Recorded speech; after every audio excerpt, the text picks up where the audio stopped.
여러분이라면 어떻게 하시겠어요? 방금 낳은 아이가 말도 못하고 이상하다는 의사 말에 남편과 시어머니가 제 손을 턱 밀어버렸습니다. 말 못하는 자식은 우리 집안 필요 없다며 겨울바람 쌩쌩 부는 마당에 갓난아이와 저를 그냥 내쫓더군요. 정미는 24살이었어요. 작은 시골 마을로 시집온 지 1년이 채 되지 않았죠. 남편 경수는 마을에서 몇 안 되는 고등학교 졸업자였고 시어머니는 우리 아들 배운 사람이니 며느리도 제대로 된 애를 낳아야 한다고 늘 말씀하셨습니다. 시집살이는 처음부터 만만치 않았어요. 새벽 5시에 일어나서 밥 짓고 마당 쓸고 시어머니 수발 드는 게 일상이었죠. 그래도 아이만 생기면 달라질 거라고 믿었습니다. 시어머니도 손자만 보면 다 용서된다며 웃으셨거든요. 임신 소식을 들었을 때 시댁은 정말 기뻐했어요. 우리 집안돼 있는 아들이겠지라며 온갖 보양식을 해주셨죠. 미역국, 전복죽, 한약까지 정미는 그런 관심이 고마웠습니다. 드디어 인정받는 며느리가 될 수 있겠다고 생각했어요. 하지만 출산 과정부터 순탄치 않았습니다. 진통이 20시간이나 계속됐고 아이는 좀처럼 나오지 않았어요. 의사가 겸자를 사용해야 한다며 위험할 수도 있다고 했죠. 그때 시어머니가 우리 손자 괜찮겠지? 라며 걱정하시던 모습이 아직도 생생해요. 겨우 태어난 아기를 봤을 때 뭔가 이상하다는 느낌이 들었습니다.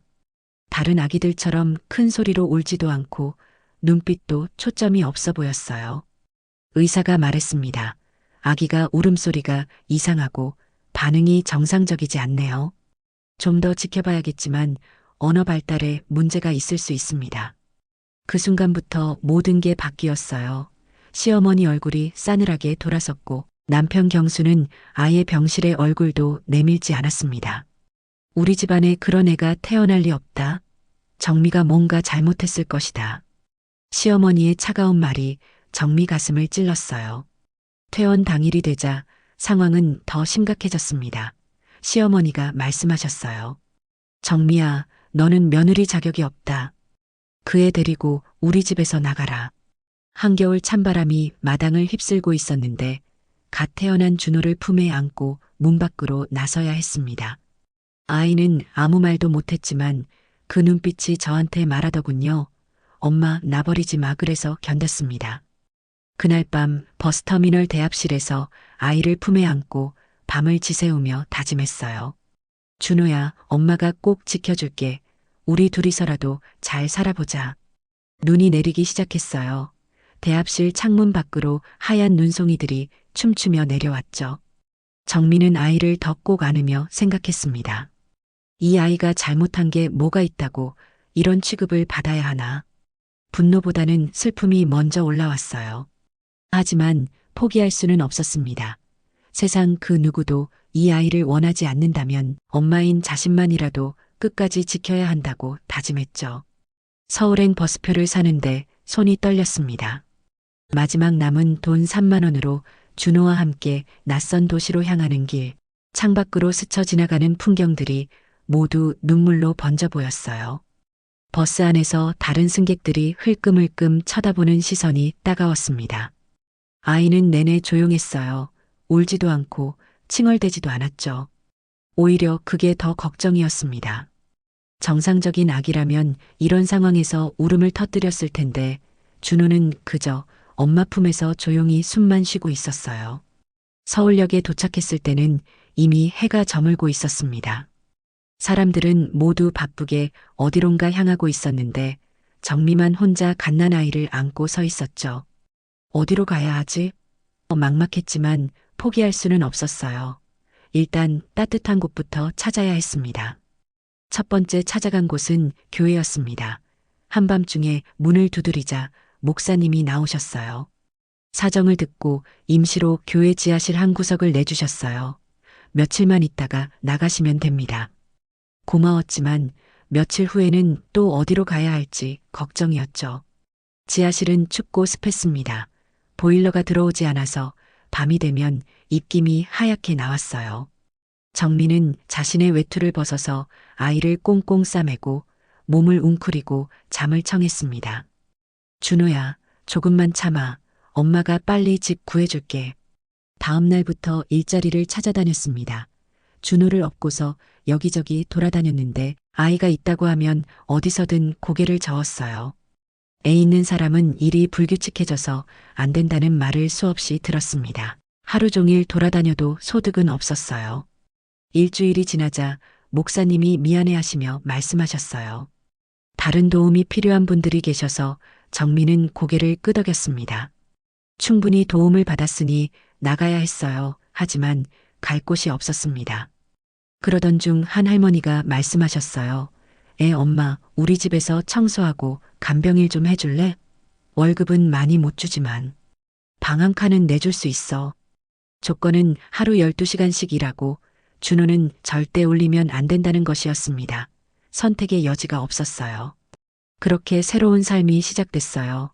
새벽 5시에 일어나서 할머니, 식사 준비하고 청소하고 빨래하고 간병하고 밤늦게 모든 일이 끝나면 준호를 재우며 하루를 마무리했습니다. 손은 세제로 갈라지고 허리는 아팠지만 참았어요.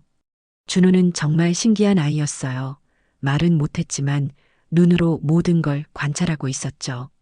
정미가 청소하는 모습을 유심히 보더니 나중에는 작은 손으로 따라 하려고 했어요. 글자를 가르쳐 주지도 않았는데 신문을 뚫어져라 쳐다보고 있었습니다. 준호야, 너는 정말 특별한 아이구나. 정민은 매일 밤 아이에게 말했어요. 엄마가 힘들어도 너 때문에 힘이 나. 우리 꼭 잘 될 거야. 아이는 말로 대답하지 못했지만 엄마 손을 꼭 잡으며 알겠다는 듯 고개를 끄덕였습니다. 그 작은 손길이 정미에게는 세상에서 가장 큰 위로가 되었어요. 준호가 5살이 되던 해 정미는 아이의 다른 면을 발견하기 시작했습니다. 말은 여전히 못했지만 뭔가 다른 아이들과는 확실히 달랐어요. 특히 기억력이 놀라웠습니다. 한 번 본 것은 절대 잊지 않았죠. 어느 날 정미가 할머니 방을 청소하다가 떨어뜨린 약병들을 주우려는데 준호가 다가와서 약병들을 정확한 순서대로 정리해 놓았어요. 할머니가 먹는 순서 그대로였습니다. 이 아이가 어떻게 알았을까? 정미는 신기했어요. 7살이 되던 해 정말 놀라운 일이 일어났습니다. 아이가 갑자기 연필을 들고 종이에 글자를 쓰기 시작한 거예요. 엄마라는 글자였는데 그 글씨가 또박또박 정말 예뻤어요. 마치 누군가에게 배운 것처럼 정확했습니다. 준호야, 이거 내가 쓴 거야? 정민은 믿을 수 없었습니다. 아무도 가르쳐 주지 않았는데. 어떻게 글자를 알게 됐을까요? 준호는 고개를 끄덕이며 다시 연필을 들었어요. 이번에는 사랑해라고 썼습니다. 정미의 눈에서 눈물이 터져 나왔어요. 그날 밤 정미는 울었어요. 기쁨의 눈물이었죠. 우리 준호가 이렇게 똑똑했구나. 말로는 표현 못해도 마음으로는 다 알고 있었구나. 시댁에서 내쫓을 때 바보 같은 애라고 했던 말들이 얼마나 틀렸는지 증명되는 순간이었어요. 준호는 그날부터 매일 글을 썼습니다. 처음에는 단순한 단어들이었지만 점점 문장으로 발전했어요. 엄마 고마워요. 엄마 힘내세요. 엄마 사랑해요. 말로 할 수 없었던 모든 감정을 글로 표현하기 시작했습니다. 학교에 입학시키는 것도 쉽지 않았습니다. 담임 선생님이 처음에는 말 못하는 아이가 수업을 따라올 수 있을까 걱정하셨어요. 정미도 불안했습니다. 혹시 다른 아이들이 준호를 놀리지는 않을까? 선생님이 포기하지는 않을까? 하지만 준호는 첫 주부터 모든 걸 바꿔놓았습니다. 수학 시간에 칠판에 문제를 보더니 공책에 답을 적어서 선생님께 보여드렸어요. 답이 정확했을 뿐만 아니라 풀이 과정까지 완벽했습니다. 선생님이 깜짝 놀라셨죠. 국어 시간에는 더욱 놀라운 일이 일어났어요. 교과서를 읽고 내용을 요약해서 글로 써냈는데 어른도 쓰기 어려운 수준의 완성도였습니다. 이 아이는 정말 특별하다는 소문이 학교 전체에 퍼졌어요. 정미 씨, 준호가 정말 특별한 아이네요. 담임 선생님이 상담 때 말씀하셨어요. 말은 못하지만 이해력이 뛰어나고 특히 기억력이 놀라워요. 한 번 본 것은 절대 잊지 않는 것 같아요. 이런 아이는 처음 봅니다. 준호는 교내 글짓기 대회, 수학 경시 대회에서 연이어 상을 받았습니다. 말 못하는 아이가 이런 성과를 내니까 학교 전체가 화제였어요. 다른 학부모들도 저 아이 어떻게 키웠냐고 정미에게 물어봤습니다. 정미는 자랑스러웠지만 한편으로는 복잡한 마음이었어요. 하지만 정미는 자랑스러우면서도 마음 한편이 아팠어요. 준호가 받은 상장을 보며 우리 아들아, 내가 이렇게 훌륭한데 왜 세상 사람들은 겉모습만 보고 판단할까라고 생각했죠. 시댁 사람들 얼굴이 떠올랐어요. 그들이 봤다면 뭐라고 했을까? 준호는 집에 와서 엄마에게 편지를 썼어요. 엄마, 나는 말은 못하지만 마음은 누구보다 큽니다. 엄마가 나를 포기하지 않아서 고마워요. 나도 엄마를 위해 열심히 공부할게요. 엄마가 자랑스러워할 수 있는 사람이 되고 싶어요. 그 편지를 읽는 정미의 눈에서 또다시 눈물이 흘러내렸습니다. 준호가 중학교에 입학할 때쯤 정미의 몸은 이미 많이 상해 있었습니다. 10년 동안 쉬지 않고 일한 탓에 허리는 굽어 있었고 손은 거칠어져 있었어요. 관절염으로 비 오는 날이면 손가락이 제대로 움직이지 않았습니다. 하지만 아들의 미래를 위해서라면 뭐든 할 수 있었어요. 중학교에서 준호의 재능은 더욱 빛을 발했습니다. 특히 수학과 과학 분야에서는 선생님들도 혀를 내둘 정도였죠. 문제를 보면 순식간에 답을 구해냈고 복잡한 공식들도 한 번 보면 외워버렸어요. 정미 씨, 준호는 정말 천재 같아요. 수학 선생님이 말씀하셨어요. 중학교 과정은 이미 다 마스터한 것 같습니다. 고등학교 문제도 거뜬히 풀어내요. 이런 학생은 제가 20년 가르치면서 처음 봅니다. 준호는 전교 1등을 놓치지 않았어요. 학년이 올라갈수록 다른 학생들과의 격차는 더 벌어졌습니다. 하지만 교만하지 않았어요. 오히려 공부 못하는 친구들을 도와주며 자신만의 방법으로 설명해주곤 했죠. 고등학교에 진학하면서 담임 선생님이 말씀하셨어요. 정미 씨, 준호를 대학에 보내야 합니다. 이런 재능을 묻어두면 안 돼요. 준호 같은 학생이야말로 사회에 꼭 필요한 인재입니다. 선생님, 저희 형편의 대학은 정미가 말끝을 흐렸을 때 준호가 종이에 뭔가를 적어서 보여줬습니다. 엄마, 장학금 받을 수 있어요. 제가 열심히 할게요. 엄마한테 부담 주고 싶지 않아요. 정미는 아들의 글을 보며 마음이 아팠어요. 이렇게 훌륭한 아이를 경제적인 이유로 포기하게 할 수는 없었습니다. 알았다. 준호야, 엄마가 뭐든지 해볼게. 내 꿈을 포기하게 하지 않을 거야. 그때부터 정미는 더욱 열심히 일했습니다. 낮에는 간병일을 하고 밤에는 다른 집 청소일까지 맡았어요. 하루에 4~5시간밖에 못 자는 날이 이어졌지만 준호의 미래를 생각하면 견딜 수 있었습니다. 준호도 엄마의 고생을 알고 있었어요. 학교에서 돌아오면 집안일을 도와주고 엄마 어깨를 주물러주며 편지를 썼습니다. 엄마, 너무 무리하지 마세요. 제가 빨리 커서 엄마를 편하게 해드릴게요. 고등학교 3년 동안 준호는 각종 경시대회에서 입상했습니다.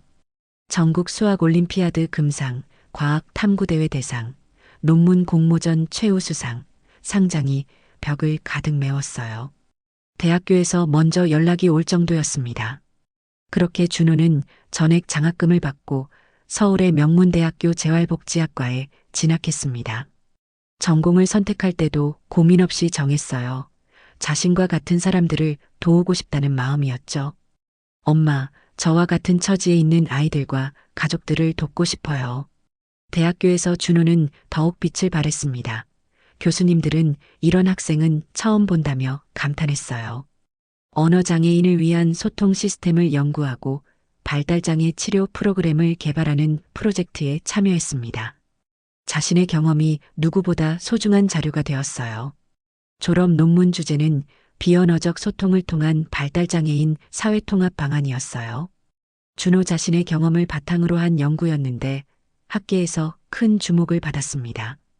여러 교수님들이 이 연구를 더 발전시켜야 한다고 격려해 주셨죠.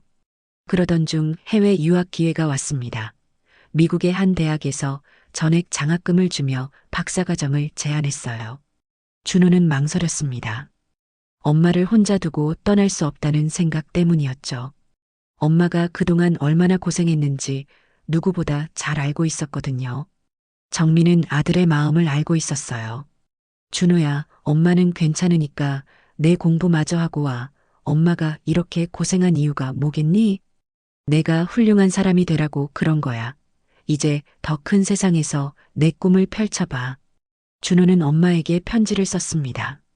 엄마, 제가 세상에 나가서 더 많은 사람들을 도울 수 있는 사람이 될게요. 엄마가 저에게 보여준 사랑을 이제 세상에 나누어 주고 싶어요.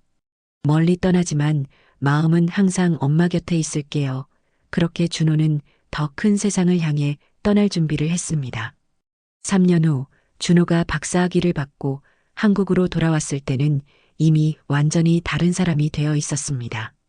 해외에서 발달장애인을 위한 혁신적인 치료 시스템을 개발해 국제학술지에 논문을 발표했고 여러 나라에서 러브콜을 받는 세계적인 전문가가 되어 있었어요.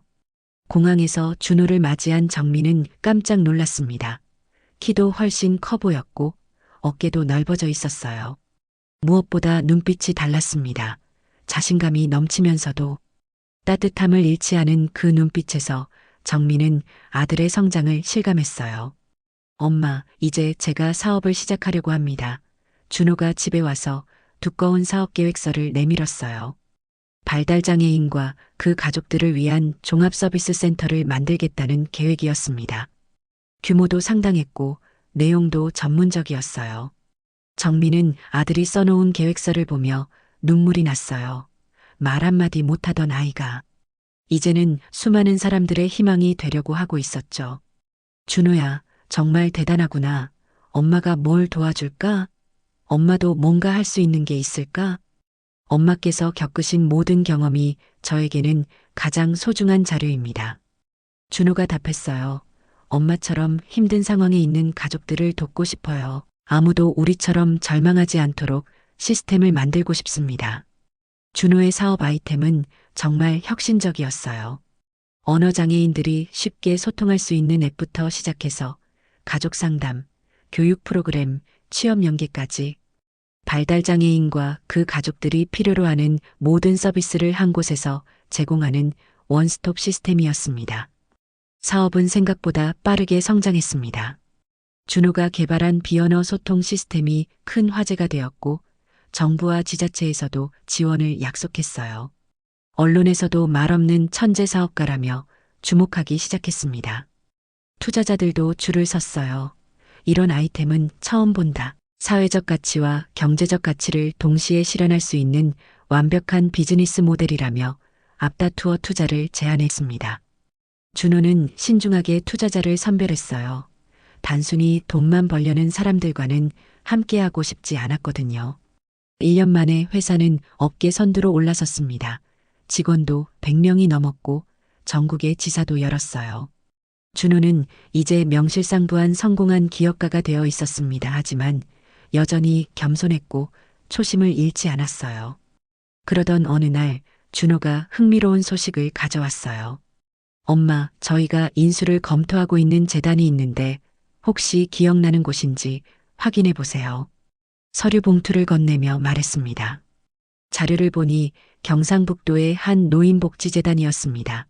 재단 이름을 보는 순간 정미의 얼굴이 굳어졌어요. 그곳은 바로 30년 전 자신들을 내쫓았던 시댁에서 운영하던 재단이었습니다. 가슴이 두근거리기 시작했어요.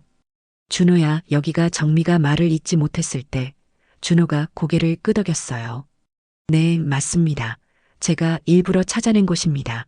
우연이 아니에요. 준호는 계속해서 설명했습니다. 이 재단이 운영난에 빠져 있어요.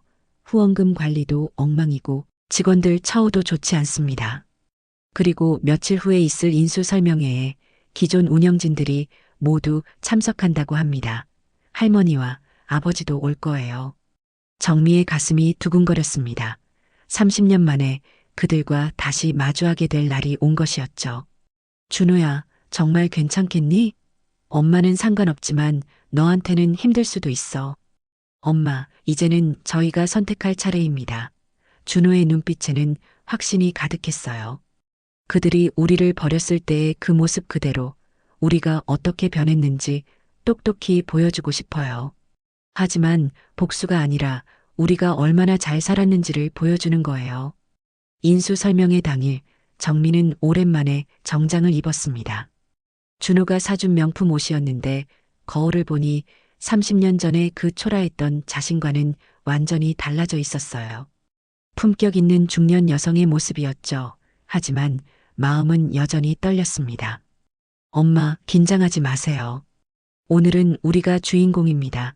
준호가 손으로 엄마의 손을 꼭 잡아주었어요. 아들의 따뜻하고 든든한 손길에서 용기를 얻었습니다. 그래. 이제는 우리가 떳떳하다. 차에서 내려 재단 건물을 바라본 정민은 복잡한 감정에 휩싸였어요. 예전에는 이런 건물에 발도 들여놓을 수 없었는데 이제는 그 건물의 주인이 될 수도 있는 상황이었습니다. 세월의 무게가 느껴졌어요. 재단 회의실에 도착했을 때 벌써 여러 사람들이 모여 있었어요. 임원들, 직원들, 그리고 구석진 자리에 앉아 있는 2명의 노인이 눈에 들어왔습니다. 시어머니와 전 남편 경수였어요. 30년의 세월이 그들을 많이 늙게 만들었지만 정민은 한눈에 알아볼 수 있었습니다. 시어머니는 지팡이를 짚고 있었고 경수는 머리가 하얗게 새어 있었어요. 둘 다 초라한 모습이었습니다. 정민은 그들을 보며 이상한 감정을 느꼈어요. 분노보다는 연민에 가까운 감정이었죠. 그럼 이제 인수 예정 기업의 대표님께서 말씀해 주시겠습니다. 사회자가 말했을 때 준호가 자리에서 일어났어요. 그 순간 시어머니의 얼굴이 하얗게 변했습니다. 뭔가 낯익은 얼굴이었거든요. 준호는 프레젠테이션을 시작했어요. 물론 말로는 하지 않고 미리 준비한 영상과 자료로 설명했습니다. 저는 홀트복지재단 대표 이준호입니다. 저희는 발달장애인과 그 가족을 위한 종합 서비스를 제공합니다. 화면에 준호의 프로필이 나왔을 때 경수가 의자에서 일어나려다 주저앉았어요. 저게 그는 믿을 수 없다는 표정으로 중얼거렸습니다. 옆에 있던 시어머니도 마찬가지였어요. 준호가 계속해서 발표했습니다. 특히 저희는 가족의 사랑이 얼마나 중요한지 잘 알고 있습니다. 한 분의 어머니가 포기하지 않으셨기 때문에 제가 여기 있을 수 있거든요. 그 말에 회의실 분위기가 숙연해졌어요. 발표가 끝나갈 무렵 준호가 마지막 슬라이드를 보여줬습니다. 저희 어머니를 소개하겠습니다. 세상에서 가장 위대한 분이십니다. 그때 정미가 천천히 일어섰어요. 회의실의 모든 시선이 그녀에게 집중됐습니다. 시어머니가 떨리는 목소리로 말했어요. 정미야? 너 내가 어떻게 여기에? 그녀의 얼굴에는 당황과 두려움이 섞여 있었습니다. 꿈에서도 생각지 못했던 상황이었죠. 네, 맞습니다. 30년 전 겨울에 당신들이 내쫓은 그 정미입니다. 정미의 목소리는 차분했지만 단호했어요. 그리고 이 아이가 당신들이 말 못하는 자식은 필요 없다며 버리려 했던 그 준호입니다.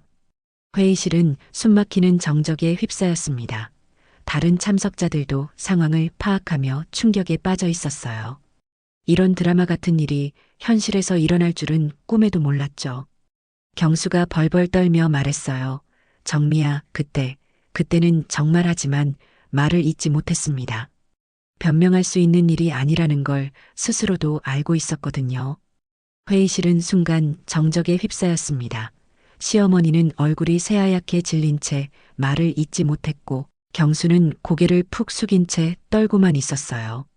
다른 참석자들도 상황을 파악하지 못해 어리둥절한 표정이었습니다. 이런 극적인 상황을 목격하게 될 줄은 아무도 예상하지 못했죠. 어머니, 말씀하세요. 정미가 시어머니를 똑바로 바라보며 말했어요. 30년 전 그 추운 겨울에 갓난아기와 며느리를 내쫓으며 하신 말씀을 다시 해보세요. 그때 하신 말씀 기억나시죠? 시어머니가 떨리는 목소리로 대답했습니다.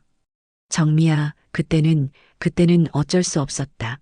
우리도 살기 힘들었고 그 애가 정말 하지만 말끝이 흐려졌어요. 변명할 여지가 없다는 걸 스스로도 알고 있었죠. 어쩔 수 없었다고요? 정미의 목소리에 30년간 쌓인 분노와 슬픔이 섞여 들어갔습니다. 갓 태어난 아기를 한겨울에 내쫓는 게 어쩔 수 없는 일이었나요? 그 아이가 말을 못한다고 해서 사람 취급도 안 한 게 어쩔 수 없는 일이었나요? 경수가 고개를 들어 말했어요. 정미야, 미안하다. 정말 미안하다. 그때 내가 젊어서 어리석었어. 지금 와서 보니 우리가 얼마나 큰 잘못을 했는지 그의 눈에 눈물이 맺혔습니다. 하지만 그 눈물도 이제 와서는 무의미했어요. 미안하다고요? 정미가 냉소를 띤 표정으로 말했습니다. 30년 동안 연락 한 번 없었으면서 지금 와서 미안하다고 하시면 모든 게 용서될 거라고 생각하세요? 그 추운 겨울날 우리가 얼마나 절망적이었는지 아세요? 정미는 계속해서 말했어요. 아무 잘못 없는 아기를 안고 거리로 나앉았을 때 기분이 어땠는지 아세요? 하루하루 살아가면서 그 아이를 어떻게 키워야 할지 막막했던 그 심정을 아시냐고요? 시어머니가 갑자기 무릎을 꿇으려 했어요. 정미야, 제발 도와다오. 우리가 잘못했다. 그의 준호가 이렇게 훌륭하게 자란 걸 보니 우리가 얼마나 큰 실수를 했는지 알겠다. 우리도 이제 늙어서 갈 곳이 없어. 도와달라고요? 정미가 웃었습니다. 하지만 그 웃음에는 깊은 슬픔이 배어 있었어요. 30년 전에는 도움이 필요하다고 말할 수도 없게 하셨잖아요. 그때 우리가 얼마나 절박했는지 생각해 보세요. 준호가 일어서서 화이트보드에 글씨를 썼습니다. 저희는 용서하지 않습니다. 하지만 복수하려고 온 것도 아닙니다. 다만 당신들보다 더 잘 살았다는 걸 보여드리려고 왔어요. 그리고 이제 선택하실 수 있게 해드리려고요. 정미가 시어머니를 내려다보며 단호하게 말했습니다. 어머니, 우리는 당신들 때문에 더 강해졌어요. 당신들이 우리를 버렸기 때문에 우리는 세상에서 가장 소중한 것이 무엇인지 알게 됐습니다. 바로 서로를 포기하지 않는 마음이죠. 당신들은 약한 사람을 외면했지만 우리는 그 약함을 힘으로 바꿨어요. 정미의 목소리가 점점 힘이 실렸습니다. 당신들은 다름을 받아들이지 못했지만 우리는 그 다름으로 세상을 바꾸고 있어요. 시어머니는 더 이상 아무 말도 할 수 없었습니다. 경수도 마찬가지였어요. 그들 앞에 서 있는 정미와 준호의 모습에서 자신들이 얼마나 큰 실수를 했는지 비로소 깨달았죠. 하지만 이미 되돌릴 수 없는 일이었어요. 준호가 다시 화이트보드에 글을 썼습니다. 이 재단은 인수하겠습니다. 하지만 운영 방식은 완전히 바뀔 것입니다. 진짜 도움이 필요한 분들만 모시겠습니다. 그리고 모든 운영은 투명하게 공개될 것입니다. 정미가 차분하지만 단호한 목소리로 말을 이었어요. 어머니, 경수 씨, 당신들이 운영하던 이 재단이 어떤 식으로 돌아가고 있는지 저희는 다 조사했습니다. 낙하산 인사, 후원금 유용, 직원들, 부당 대우, 입소자들에 대한 차별, 이 모든 걸 바로잡을 겁니다. 회의실에 있던 다른 임원들의 얼굴이 굳어졌어요. 그들도 부정한 일에 연루되어 있었기 때문이죠. 준호가 다음 글을 보여줬습니다. 기존 임직원 중에서 부정에 연루된 분들은 모두 교체될 예정입니다. 깨끗한 사람들만 남겨서 새롭게 시작하겠습니다. 시어머니가 절망적인 표정으로 말했어요. 그럼 우리는 어떻게 되는 거냐? 우리도 이제 늙어서 갈 곳이 없는데 제발 예정을 생각해서라도. 예정이라고 하셨나요? 정미가 웃으며 말했어요. 우리를 내쫓을 때는 예정이 어디 있었나요? 하지만 괜찮습니다. 저희는 당신들과 다르니까요. 준호가 새로운 글을 보여줬습니다. 정당한 절차를 거쳐서 입소 신청하시면 됩니다. 다른 어르신들과 똑같이 심사받으시고 자격이 되시면 모실 겁니다. 하지만 특혜는 없을 것입니다. 정미가 미소를 지으며 덧붙였어요. 다만 한 가지 조건이 있어요. 이곳은 앞으로 진정으로 도움이 필요한 어른들만 모시는 곳이 될 겁니다.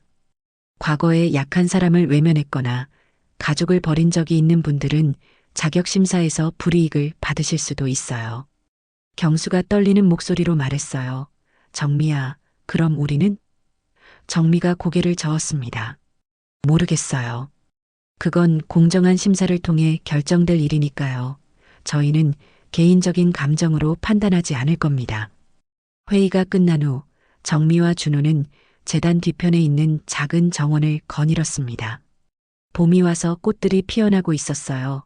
벚꽃, 진달래, 개나리, 온갖 꽃들이 경쟁하듯 피어 있었습니다. 정미가 꽃을 보며 말했습니다. 준호야, 이제 정말 끝났구나. 우리 이야기의 마지막 장이 써진 것 같아. 가슴 한편이 뻥 뚫린 것 같은 기분이었어요. 30년간 가슴에 맺혀있던 응어리가 사라진 느낌이었죠. 준호가 어머니 어깨에 손을 올리고 수화로 말했습니다. 엄마 정말 고생 많으셨어요. 이제는 제가 엄마를 편하게 해드릴게요. 엄마가 저를 지켜주신 것처럼 이제는 제가 엄마를 지켜드릴 차례예요. 아니야, 준호야, 정미가 아들의 손을 잡으며 말했어요. 엄마는 이미 충분히 행복해. 내가 이렇게 훌륭하게 자라준 것만으로도 세상에서 가장 부자가 된 기분이야. 그 어떤 재산보다도 소중한 걸 가진 거야. 몇 달 후 새롭게 단장된 재단에서 기자회견이 열렸습니다. 전국의 언론사들이 몰려왔어요. 기적의 모자라는 제목으로 그들의 이야기가 전국에 알려졌죠. 준호가 마지막으로 수화 인터뷰를 했어요. 통역사가 그의 말을 전했습니다. 저희 어머니가 저를 키워주신 것처럼 저도 세상을 조금이라도 따뜻하게 바꾸고 싶습니다. 포기하지 않는 사랑이 얼마나 큰 기적을 만들 수 있는지 많은 분들께 보여드리고 싶어요. 그날 저녁 정미와 준호는 함께 재단 정원에서 꽃을 심었습니다. 장미, 백합, 해바라기, 각기 다른 아름다움을 가진 꽃들이었어요. 준호야, 이제 너도 활짝 피었구나. 정미가 말하자 준호가 흙투성이 손으로 답했어요. 엄마가 물을 주고 햇살이 되어주셨잖아요. 30년 전 겨울 그날 아무도 원하지 않았던 아이와 엄마는 이제 수많은 사람들에게 희망이 되어 있었습니다. 그들의 이야기는 전국의 발달장애 가족들에게 용기를 주었고 포기하지 않는 사랑의 힘을 증명했어요. 진짜 승리는 복수가 아니라 사랑으로 이기는 것이었다는 걸 그들은 삶으로 증명해냈죠. 정미는 아들과 함께 심은 꽃봉오리를 바라보며 생각했어요. 그 추운 겨울날 버스터미널에서 품에 안았던 작은 아기가 이제는 세상을 바꾸는 사람이 되어 있었습니다. 준호야, 엄마는 정말 자랑스러워. 내가 있어서 엄마 인생이 완성됐어. 준호가 마지막으로 종이에 썼습니다. 엄마, 저희 이야기가 어딘가에서 힘들어하고 있는 다른 가족들에게도 희망이 되었으면 좋겠어요. 포기하지 않으면 반드시 봄이 온다는 걸 알려주고 싶어요. 그렇게 정미와 준호의 30년 이야기는 끝이 아닌 새로운 시작이 되었습니다. 그들이 겪은 모든 아픔과 눈물, 그리고 희망은 이제 더 많은 사람들의 가슴에 씨앗이 되어 자라나고 있었어요. 사랑의 기적은 계속되고 있었습니다.